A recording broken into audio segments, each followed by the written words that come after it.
Tip 1. Freedom is a choice. There will be serious repercussions if you do leave, although the consequences are possibly more serious if you stay. You will be blamed for disgracing your family. Realise that once you have left, you will not be able to go back, or at least not for a while, and you should not go back, no matter what they say and promise. You'll be in more danger from them after you return, possibly fatal danger. So the most important question you need to ask yourself is, do I really want to leave? Tip 2. Faith. You have decided that you want to live on your own. You'll need to have faith. You'll need to have faith in yourself. You'll have moments of doubt, fear, and even regret. This is normal. You're about to leave behind everything that's familiar to you. You may never see your family again, so expect to feel besieged by doubts. But remember also that what you're doing is for your own good. The way in which you want to live cannot be combined with how your family wants you to live. Have faith in yourself. You also need to have faith in others. Be sure to know whom you can trust. Choose someone from outside the congregation, a mature person who looks after his or her affairs well. Someone who really genuinely supports you and lays no claim to you. Tip 3. Friends. It is vital that you make friends before you abandon your family. Of course, there'll be relatives or other fellow Muslims who will understand your situation and pretend to be supportive, but the chances are that they will not really try to help you. These people are part of the community and tell each other everything. If one of them shows you understanding and support, it's still possible that that person will give away something in an unguarded moment. And in any case, it's not fair to burden someone with conflicting loyalties. So be vigilant. It's not that you can't have any Muslim friends at all, but do not confide your plan in any of them. Tip 4. Address. When you leave home, you'll need somewhere to live. As a student or housewife, at the moment you'll have little disposable income, and you may never have had an income of your own in any case. In addition, you'll need to avoid any areas where people might recognize you. Your choice of places to live is limited. University cities and towns are an attractive option because you can find cheap, safe housing there. There are couples or people who live alone who are keen to let a room cheaply to single people with little money, preferably women. And some cities have cheap housing to rent in areas that will be safe for you. Now, once you have left, be careful not to give your address or telephone number to people who you do not really know. Email is a good way of staying in touch without giving away your address. Tip 5. Safety. If you've been threatened by your family before or after you've left them, you need to think very carefully about the city where you want to live. If you can, choose a place where you'll stand out as little as possible. If you're going to attend a college, you'll be living in a city or town. If you want to find a job, then you'll want to find a smaller place far away from your parents that will offer you better protection and opportunities. Most cities have women's shelters and mental health services that can help you. When you register yourself in your new place of residence, ask to speak to a special civil servant. In the United States, for example, someone from the local Department of Social Services. Someone who is familiar with the predicament of a girl like you, or who has known of or helped other girls who want to set up on their own and are terrified of being hunted down by their brothers, husbands or fathers. It's vital that your address remains secret.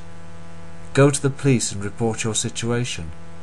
Find out how to get legal help in case you need it.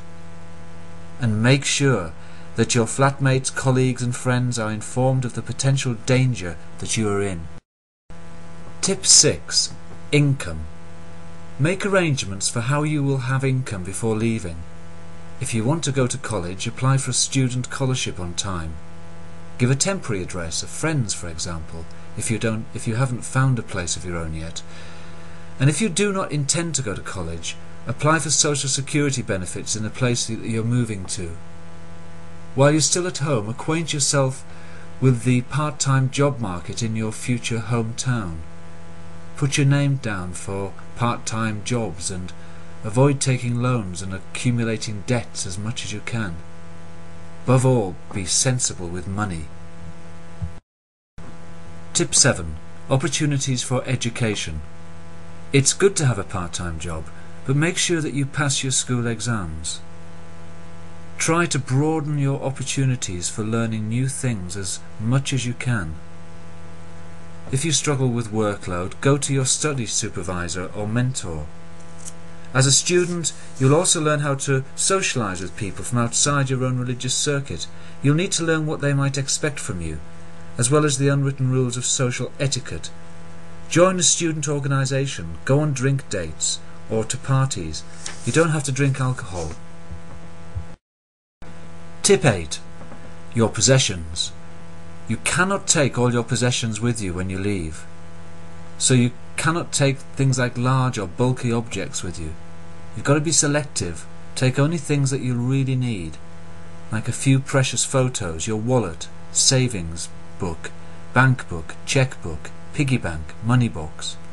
Don't forget your passport.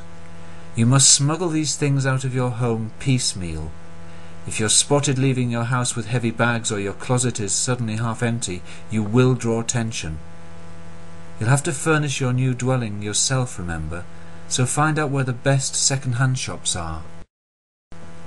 Tip 9. State of mind. Leaving is a big challenge. You'll feel strong and you'll be looking forward to the moment, but at the same time you are really vulnerable.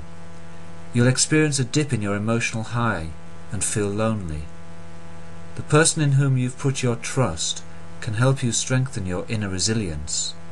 Remember that even with all the help from others, you remain on your own. You are responsible for yourself. Expect there to be good and bad days, but don't talk yourself down and don't feel sorry for yourself. You will want to contact your family because you'll miss the warmth, the cousins, the familiarity. Every family has its important moments, birthdays, funerals, etc. And you'll feel extra lonely on these days. But bear in mind that getting in touch with your family can have serious consequences. Calls and letters can be traced. There are consolations, though. Plenty of women like you have managed to re-establish good contact with their families. But this can often take years. You absolutely must wait until you are self-reliant financially and emotionally. You must have found a job to be able to keep yourself strong so that you can resist their complaints and urgings that you should come home. You need to be able to stop your ears against the emotional blackmail that they may try on you. Tip 10. The moment of departure. Tonight you will sleep in your new address for the first time. But wait, how are you actually going to leave? Are you simply going to walk out and pull the door behind you without so much as a goodbye? Yes, you are, because you must avoid drawing attention to yourself. Your parents don't know where you are and will be worried. They'll need to be reassured that you left of your own accord. So before you go, write them a letter. You can mail it immediately when you leave, so it can't be traced to your new location. You'll now have to learn how to function in society, and in spite of all the negative aspects of your upbringing, you're capable of adjusting to others, you're trained at doing domestic chores, and you've learned to survive under very difficult circumstances, and are used to the fact that things often do not go your way. And unlike many men, you are not spoiled. But there is still much that you can learn. Do not resist making the effort. It really will be worth it.